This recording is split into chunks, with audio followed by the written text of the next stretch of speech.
Wholesaling Inc. I'm David Dodge, and in this episode, we are going to talk about a simple strategy to acquire rental properties with none of our own money. In fact, it's called the BRRRR Method, and it stands for buying, rehabbing, renting, refinancing, and that last R stands for repeat. It's a strategy that I love and have been using for several years. In fact, I've done over 200 of these BRRRR deals.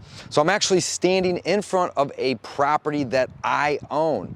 My team and I purchased this property just about 2 or 3 weeks ago. And we bought this property for $155,000. We intend to put about $10,000 into this property. We've already put a couple thousand in. We have a couple thousand we have to continue to put into this. So we'll be all into this property for $165,000. Now this property should easily appraise for $200,000, maybe $210,000 or even $220,000. And our bank will happily give us a loan for 80% of what it appraises for. Now the beautiful thing is we are not putting in $1, not 1 cent of our own money. We borrowed the purchase price, the $155,000, from a private lender. We also borrowed an additional $10,000 to cover the cost of the repairs. So again, $155,000 purchase, $10,000 rehab. All of that was borrowed from other people's money, right? So we purchased the property, we're in the process of rehabbing it. Next, what we're gonna do is we're gonna get this property rented. And this property is in a really, really great part of town. It's not the nicest property, but rental properties don't have to be, right? It's a 2-bedroom, I believe it's a 2-bedroom, 1 bath, and it is in a great area though. And this property should easily rent for $1,400 a month, maybe even as much as $1,500 a month, which means that I'm going to purchase this property, which I've done. I'm going to rehab it, which I'm doing. Next, I'm going to get it rented once the rehab's complete. And then I'm going to go to the bank, and that bank's going to give me an 80% loan. And if this property appraises for, $200, $210, something like that, 80% of that is going to cover that $165,000 that I'm all in, plus a little bit of interest even. So that refinance is going to pay that private investor back, which allows me to acquire this property using none of my own money. Now, I mentioned it should rent for $1,400 to $1,500 a month. And if I am going to be using a 20-year loan to refinance this, I will probably cash flow somewhere around the $300 a month mark. However, if I decide to use a 30-year loan, this property would probably cash flow somewhere between $400 and $500 a month.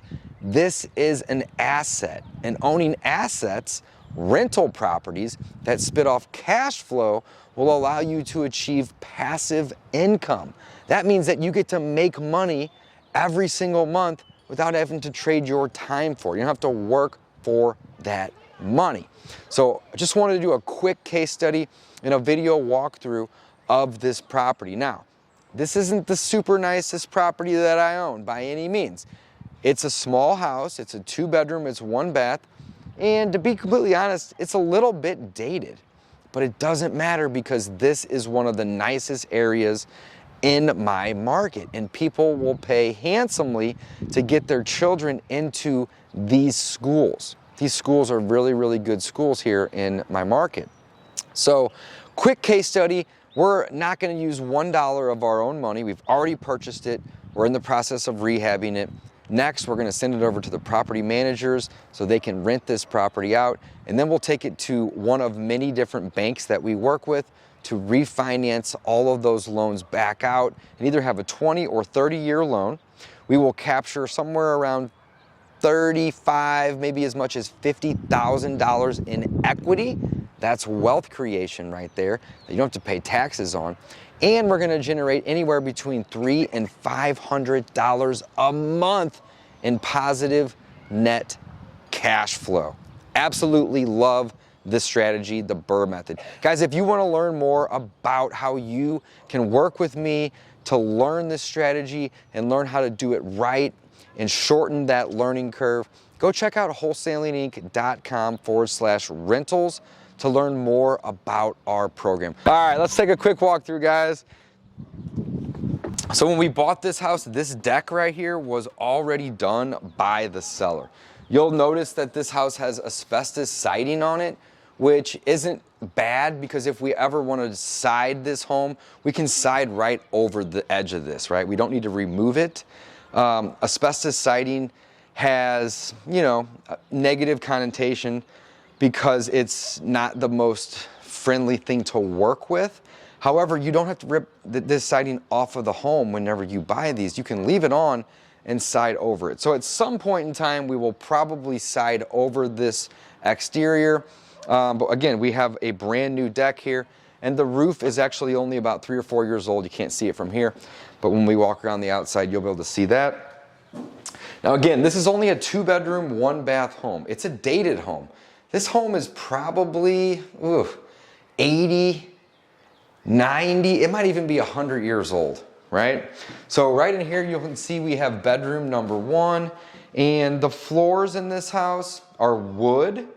You have white trim, and you just have a very basic color on the walls. We have a ceiling fan. And again, we're gonna spend about $10,000 over here. We've already spent maybe about $4,000 or $5,000, and we're gonna basically just get it rent ready. We want to get it to pass an occupancy inspection. And in this property, there wasn't a ton of major items, which makes it really, really easy. But what it also does whenever you find properties that don't need a ton of work is it makes it really, really quick. We're not going to have to spend 2 or 3 months rehabbing this property. Ideally, we'll be in and out of this property in 2 to 3 weeks when it comes to the rehab. Got a little kid in the neighborhood running around, so. All right, this would be our family room. Your friends used to live here? Yeah. Well, that's good. My friend was named Rowan, and she would come. Okay, get out of the way. She would come every Sunday. All right, so here is our bathroom. You got a clean tub, you have a nice toilet, and you have tile floor in here. This vanity will stay. It's in great shape. Looks like we got water on.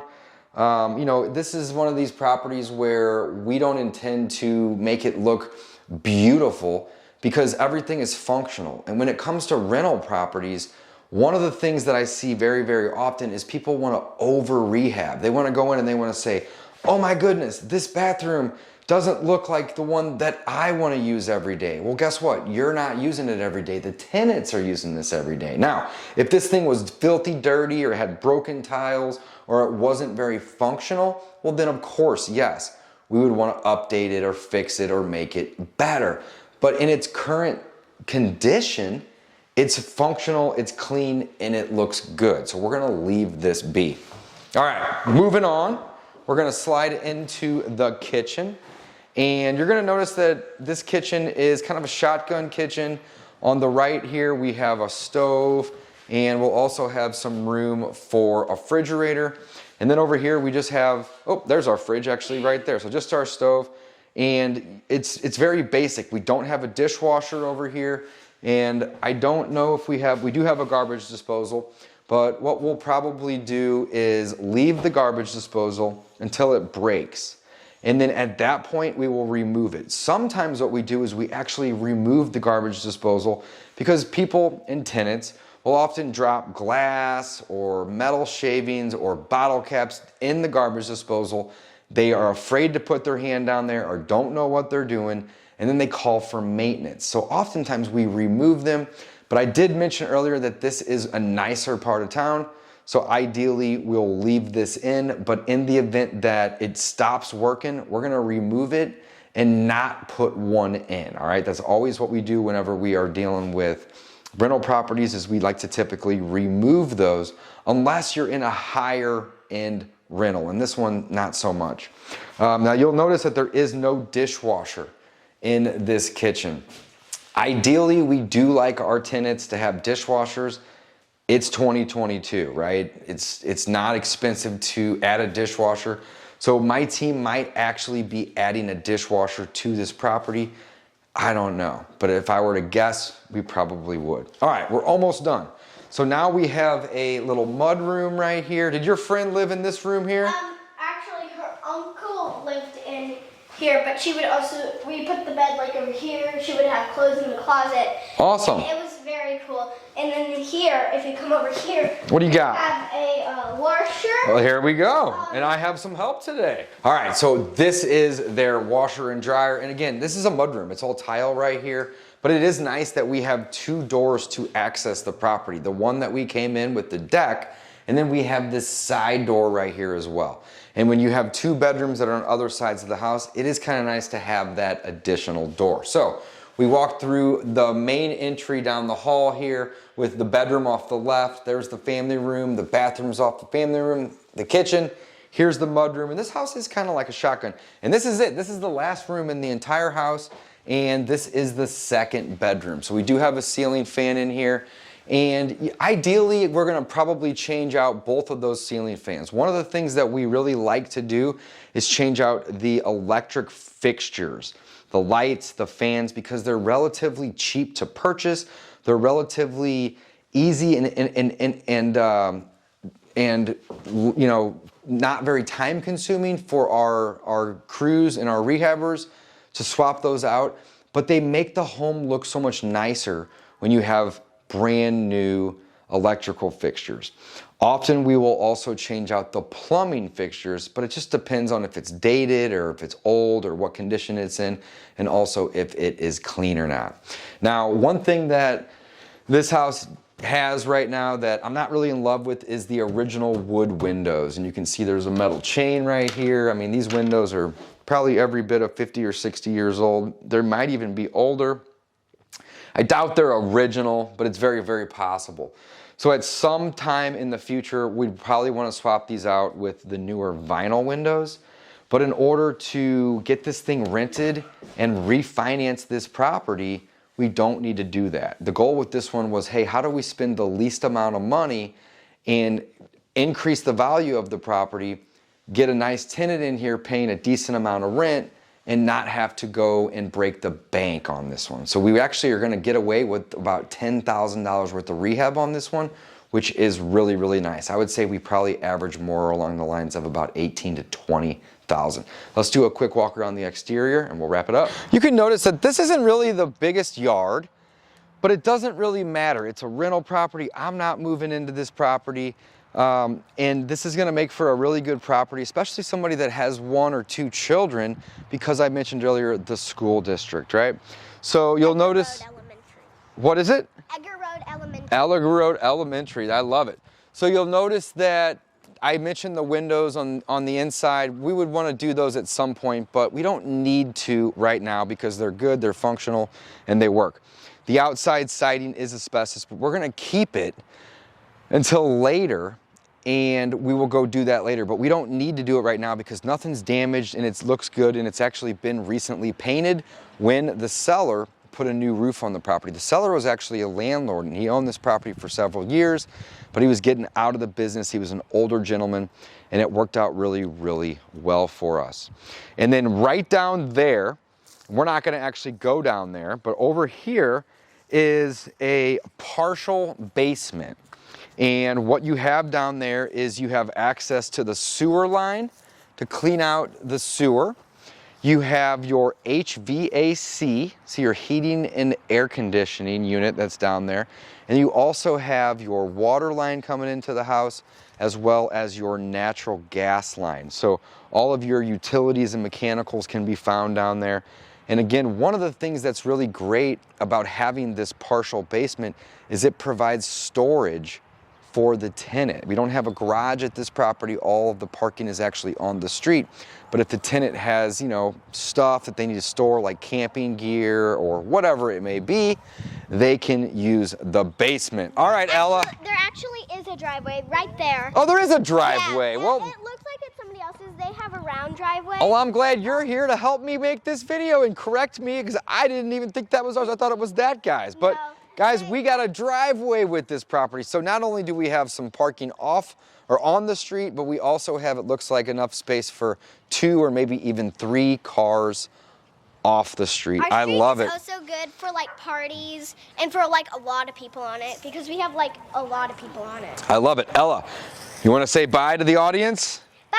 And thanks for watching. Thanks for watching! And to like and subscribe. Like and subscribe! With more case studies, check out BRRRRMastery.com or wholesalinginc.com/rentals to learn more about how you can start utilizing the BRRRR method to acquire rental properties with little to no money. Thanks for watching.